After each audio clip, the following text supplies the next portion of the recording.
हैं ये physical deficit economy के लिए ख़राब क्यों है, उसका टारगेट क्या है FRBM एक्ट, और वो टारगेट कैसे हम अचीव करेंगे। सबसे पहले तो फिजिकल डेफिसिट की गिनती कैसे करते हैं। बजट 2016-17 वापस आते हैं, यहाँ पर ये अपना क्लासिफिकेशन की revenue, capital, incoming money and outgoing. तो इनकमिंग में जो पैसा आएगा वो मैंने ग्रीन टेक्स्ट बॉक्स में लिखा है। ऐसा this numbers are not exact, केवल इलस्ट्रेशन पर्पस के लिए मैंने जोड़ दिए हैं ताकि आराम से पता चल जाए।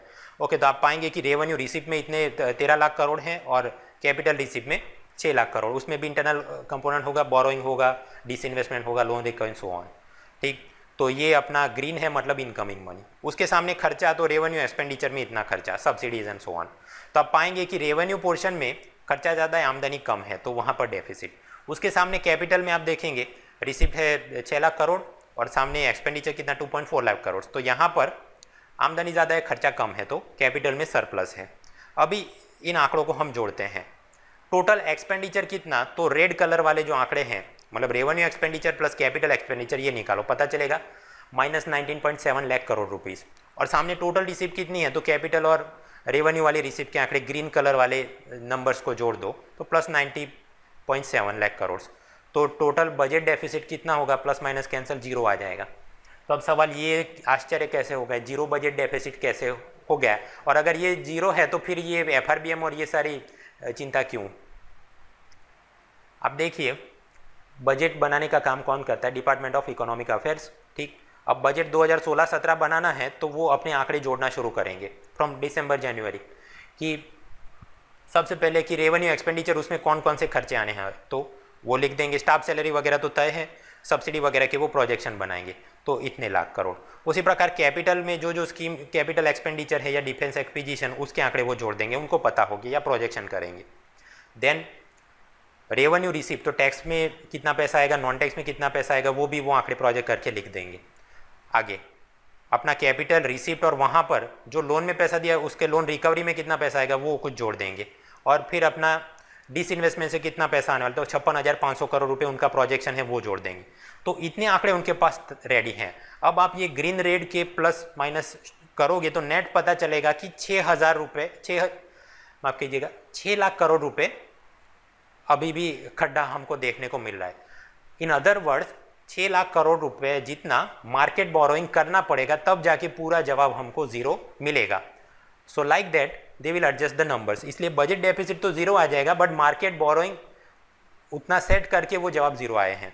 तो अगर हमने पता ये करना हो कि सरकार अच्छा काम करे बुरा करे, कितना उनका आमदनी या खर्चा है, वो निकालना हो, दैट इज फिजिकल डेफिसिट। और वो कैसे पता चलेगा, budget deficit plus market borrowing, क्योंकि बजट डेफिसिट इज जीरो, लेकिन वो जीरो कैसे लेके आए, मार्केट बोरोइंग से। So this is the formula, budget deficit plus market borrowing. उस हिसाब से आंकड़े यहाँ आप टेबल में देख सकते हैं, अराउंड 5.3 लाख करोड़ रुपीज उतना अपना फिजिकल डेफिसिट 2016-17 के लिए है।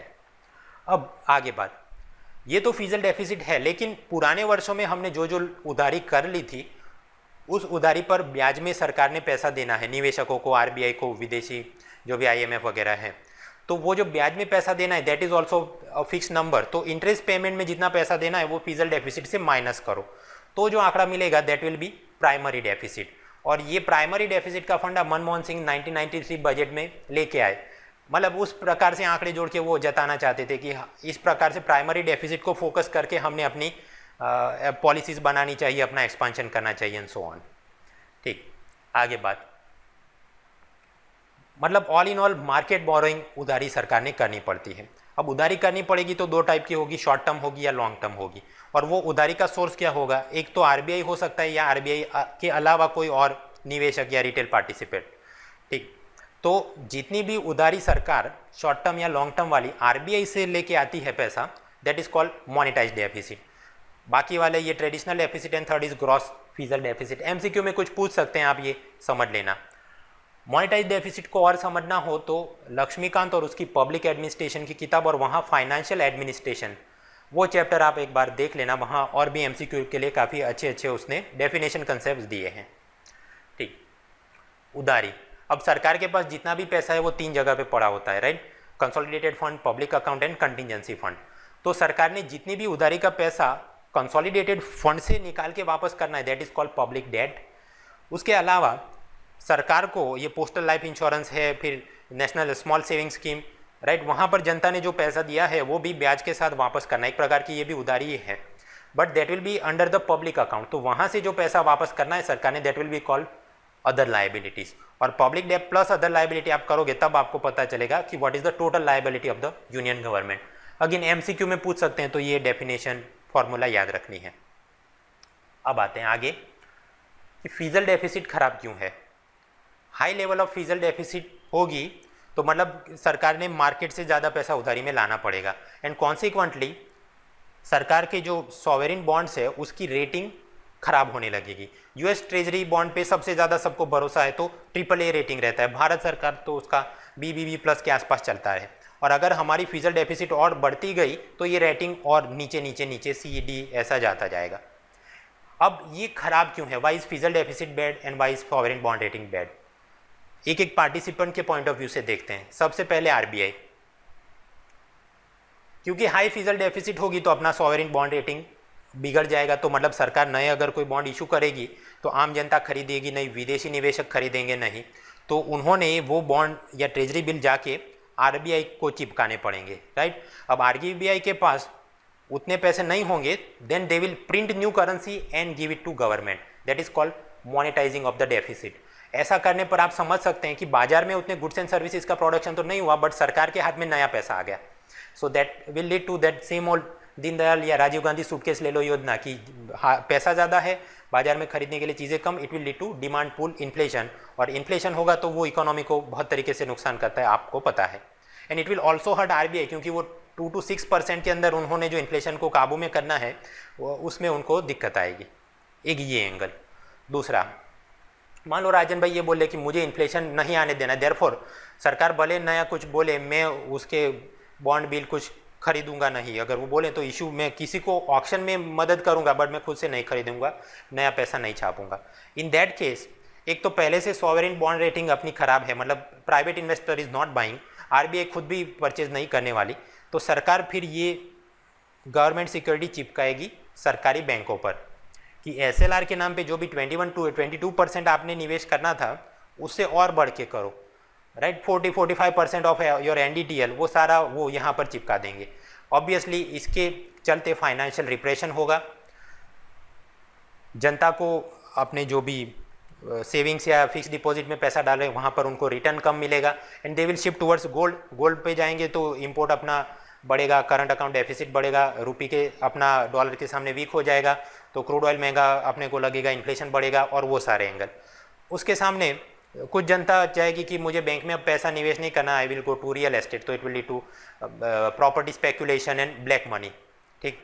एंड क्योंकि फिर जनता बैंकों में पैसा कम डालेगी तो बैंकों के पास लोन में घुमाने के लिए पैसा कम होगा, एंड क्रेडिट ग्रोथ भी उस हिसाब से कम बढ़ेगा, और प्राइवेट सेक्टर का जो एक्सपांशन होना चाहिए, कंज्यूमर गुड्स का जो सेल बढ़ना चाहिए, loans, car loans, auto loans and so on, वो सब हमको दिखेगा नहीं, और वो इनडायरेक्टली फिर जॉब क्रिएशन, GDP सब में नेगेटिवली नुकसान करेगा। सो वाई फीजल डेफिसिट इज बैड, तो ये एक एंगल बन गया। Third participant is foreigners, foreign investors. अब क्योंकि सॉवरेन बॉन्ड रेटिंग कम होता जाएगा, सो एक तो वो they will expect high returns, तो सरकार ने उनको ज़्यादा ब्याज ऑफर करना पड़ेगा, तो again it will lead to some type of डेब्ट ट्रैप की पुरानी उधारी चुकाने के लिए फिर नया उधारी करना पड़े। नेक्स्ट, हो सकता है कि इन निवेशकों का भारत सरकार से विश्वास उठ जाए और वो यहाँ के शेयर बाजार से सारे अपने सरकारी या प्राइवेट शेयर जो भी हैं वो सब कुछ बेच के निकल जाएं, so it may lead to balance of payment crisis. Third, क्योंकि इस तरफ आप देखिए बैंक के तरफ से क्रेडिट ग्रोथ कम हो रहा है और प्राइवेट सेक्टर ने एक्सपांड करना है, तो फिर वो सरकार पे अपनी लोकल बिजनेस लॉबी प्रेशर करेगी कि आप FDI को रिलीज करो ताकि विदेशी निवेशक का पैसा हमको मिले and we can expand our business. तो सरकार धीरे धीरे FDI रिलैक्स करेगी and it may lead to some negative impact on employment. For example ज़्यादा ई-कॉमर्स साइट या शॉपिंग मॉल्स, वॉलमार्ट वगैरह आ गए तो रिटेल जो भी सेलर हैं उनको नुकसान होगा, एम्प्लॉयमेंट पे नुकसानी होगी, तो those are some of the negative angles. And lastly resident पे क्या, एक तो क्योंकि फीजल डेफिसिट बढ़ती जाएगी तो सरकार को ज़्यादा पैसा चाहिए अपनी जो भी राजीव गांधी या दीनदयाल स्कीमें लगानी है उनको, तो एक तो वो पैसा इस तरफ से लाने की कोशिश करेंगे, simultaneously they will increase the taxes on the rich and upper middle class, और यूज़र फी भी उन पे बढ़ाना शुरू कर देंगे, चाहे वो अपनी जो भी केंद्र सरकार के अपने स्कूल चला रहे हों या college university and so on. अब जब भी टैक्सेशन बढ़ता जाएगा, यूज़र फी बढ़ती जाएगी, लेकिन सर्विस क्वालिटी इंप्रूव नहीं होगी, then rich people they will either exit from the system, either they will become free riders. ये पंगा क्या था याद करो, वो डेमोक्रेसी एज अ कॉन्ट्रैक्ट वो वाला लेक्चर पढ़ा था। तो ये भी फिर इकोनॉमी को अपनी तरफ से नुकसान करेगा। So because of all this reasons high level of fizzle deficit is bad. अपने इकोनॉमिक सर्वे से एक सवाल बनाते हैं, prolong fizzle deficit results in, उससे रियल और नॉमिनल इंटरेस्ट रेट बढ़ते हैं, दूसरा कैपिटल फॉर्मेशन का ग्रोथ कम होता है, lower rates of output growth. जवाब होगा all of the above, all ABC, ये सभी नेगेटिव कॉन्सिक्वेंसेस इसके होते हैं। और ऐसा क्यों? सर्वे के अंदर वर्बेटिम ये जवाब दिया हुआ है। ठीक, तो मतलब कि फिजल डेफिसिट इज़ बैड और उसे कम करना चाहिए। कम करने के लिए 2003 में कानून बनाया गया, fizzle responsibility and budget management act, जिसके मुताबिक राज्य सरकार और केंद्र सरकार दोनों ने अपनी रेवेन्यू डेफिसिट उसको 0% कर देना है ऑफ द GDP, और फिजल डेफिसिट को 3% कर देना है ऑफ द GDP। और इसकी डेडलाइन क्या थी? ओरिजिनली 2008 और 2009 में ये काम करना था, लेकिन नहीं कर पाए तो धीरे धीरे एक्सटेंड करते गए। तो अभी के लिए चित्र क्या है? फॉर्मूला एक बार वापस देख ले, fizzle deficit that is budget deficit plus market borrowing, फिर रेवेन्यू डेफिसिट मतलब revenue receipt minus revenue expenditure, और तीसरा है इफेक्टिव रेवेन्यू डेफिसिट। तो वो क्या है? रेवेन्यू रिसिप्ट मतलब रेवेन्यू डेफिसिट और minus grants given to the state governments that were used for the creation of capital assets. ये रेवेन्यू रिसिप्ट में टाइप मिस्टेक है, that is revenue deficit minus grants, तो grants used in capital asset creation, तो वो हो जाएगा अपना effective revenue deficit. ठीक, अभी यहाँ आंकड़े फिजल डेफिसिट, तो हाँ FRBM एक्ट के मुताबिक कानूनन केंद्र सरकार ने कम करना है। तो कब वो कम करेंगे? 2017 बजट तक वो 3% ऑफ द GDP कर देंगे, और उसके बाद 3% तक उसे रखेंगे, उससे नीचे भी नहीं जाने देंगे कि इतनी तो उधारी करनी पड़ेगी जो भी दीनदयाल स्कीमें लागू करनी है। रेवेन्यू डेफिसिट, तो रेवेन्यू डेफिसिट उसे ज़ीरो नहीं करना है, ओरिजिनल FRBM एक्ट में करना था बट 2012 में अमेंड कर दिया, तो उसे तो ज़ीरो नहीं करना है, बट हाँ धीरे धीरे कम करेंगे, ऐसा जेटली ने बोला। ज़ीरो क्या करना है? इफेक्टिव रेवेन्यू डेफिसिट, और वो जीरो कब करेंगे? 2018 बजट तक 0% कर देंगे। तो ये आंकड़े बन गए। अब सवाल सी, फिजल डेफिसिट गिनती कैसे करते हैं वो देख लिया, वो ख़राब क्यों है इकोनॉमी में वो देख लिया, FRBM के टारगेट क्या है वो समझ लिया। अब कि फिजल डेफिसिट आप कम कैसे करोगे, 3% ऑफ GDP कैसे लेके आओगे? ऐसा प्रीलिम में इसके MCQ कोई खास नहीं बन सकते, बट मुख्य परीक्षा पेपर 3 और वहाँ पर है रिसोर्स मोबिलाइजेशन, ये टॉपिक इंडियन इकोनॉमी का, तो उस हिसाब से थोड़े कंसेप्ट समझने हैं, देख लेते हैं कि फिजल डेफिसिट कम कैसे करोगे। बॉटम लाइन इज, कोई भी खड्डा का अगर कम करना है तो आमदनी आप बढ़ाओ, खर्चे कम करो, राइट। लेकिन ये तो मतलब पान की दुकान वाला भी बोल सकता है कि raise the income and reduce the expenses. अगर आपने UPSC के मेंस या इंटरव्यू में जवाब देना है, your understanding has to be more refined than this. तो आपने ये नहीं बोलना है कि इनकम बढ़ानी चाहिए, you should say government should increase its fizzle capacity. Same way आप ये ना बोलो कि एक्सपेंस कम करो, ऐसा बोलना है कि रेवेन्यू एक्सपेंडिचर सरकार ने अपने कम करने चाहिए। In other words government should pursue the path of fiscal consolidation. आप ये ऊपर वाले जो काम करेंगे that is ultimately fiscal consolidation. तो how will you achieve this thing? अपनी फिजल कैपेसिटी बढ़ाओ और रेवेन्यू एक्सपेंडिचर कम करो। ऑल इन ऑल ज़्यादा पैसा आना चाहिए और कम पैसा बाहर जाना चाहिए, ठीक। अब ऐसा करने के लिए बजट में क्या क्या प्रावधान किए गए हैं मुख्य परीक्षा के लिए? पहले की सरकार ने ये बोला है हम अपना यूनियन टैक्स टू GDP बढ़ाएंगे। अभी के लिए ये है अराउंड 10%, उसको बढ़ाते बढ़ाते 2018 तक 11% कर देंगे। और ये आप कैसे करोगे? टैक्सेस का कलेक्शन इनकम बढ़ाना है, मतलब कि हम अपने फिजल कैपेसिटी बढ़ाएंगे। तो उसके लिए सर्वे ने जो जो बातें करी थी उसमें से कुछ मान ली है। एक, इनकम टैक्स की सीलिंग बढ़ाई नहीं, क्योंकि अगर सीलिंग बढ़ा लेते तो कुछ लोग टैक्स नेट से बाहर निकल जाते, ऐसा नहीं होने दिया, फर्स्ट थिंग। सेकंड, अमीर लोगों जिसकी टैक्सेबल इनकम 1 करोड़ से ज़्यादा हो, उस पर पहले 12% सरचार्ज लग जाता था, उसको नए बजट में बढ़ा के कर दिया 15%। अगर आप कोई 10 लाख से ज़्यादा महंगी गाड़ी खरीदते हो या 2 लाख से ज़्यादा कैश पेमेंट करते हो तो उस पर 1% टैक्स कलेक्शन ऑन सोर्स। तो ये भी क्या, केंद्र सरकार की रेवेन्यू इनकम बढ़ने वाली है। देन अलग अलग कंपनियों को जो डिडक्शन एग्जाम्पशन दिए जाते हैं they will also phase out, और उसे धीरे धीरे कम करने वाले हैं। उसके सामने स्टार्टअप कंपनी और नई मैन्युफैक्चरिंग कंपनी को हाँ कुछ टैक्स में फ़ायदे कराए जाएंगे, बट सरकार का वहाँ पर ये लॉजिक है कि इनके चलते production of goods and services will increase, और उसके चलते फिर अपने को एक्साइज और सर्विस में ज़्यादा पैसा आएगा। याद करो, एक्साइज में सबसे ज़्यादा ग्रोथ केंद्र सरकार एक्सपेक्ट कर रही है फॉर दिस न्यू बजट। तो इस प्रकार से भी इनडायरेक्ट टैक्स के चलते अपना टैक्स टू जीडीपी बढ़ेगा। और आगे क्योंकि लाखों करोड़ों रुपए के टैक्स के केस लिटिगेशन कोर्ट केस में अटके हुए हैं, तो उसका निपटारा करने के लिए ease of paying taxes and reducing the tax litigation, उसके लिए अलग अलग मेजर्स लिए गए जो लास्ट टाइम के लेक्चर में हमने उसकी भी चर्चा कर ली थी।